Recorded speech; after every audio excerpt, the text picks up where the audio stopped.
Got a question for Cleveland fans on here.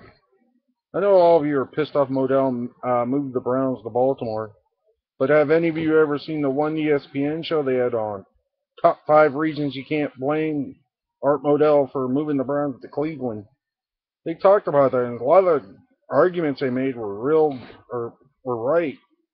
Like the fact that one of the people they blame is the city officials in Cleveland because they kept on saying they were gonna build them a new stadium, but they never did. When they were doing that renovation project for the Rock and Roll Hall of Fame, building Jacobs Field, and that the city officials in Cleveland left the Browns out in the cold. Another guy they blamed, they said, was Al Davis.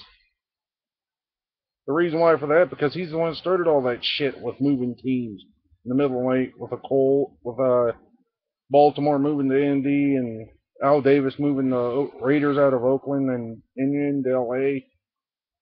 Then they blamed John Elway because a lot of Cleveland fans are saying if they went to one of those Super Bowls that Elway beat in the AFC Championship, they had won one of those AFC Championships and went to the Super Bowl.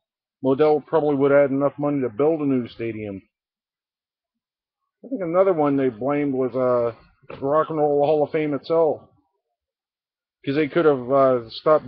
They couldn't have. They could have said, "No, we're not going to build the Rock and Roll Hall of Fame right now. We're going to give the Browns a new stadium." A lot of the arguments in that show were correct in my view. That it wasn't really Modell's fault. It was the city officials.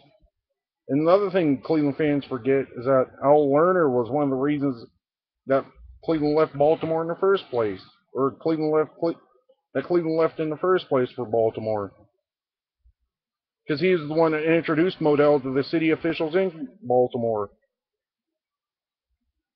It's one thing you forget about.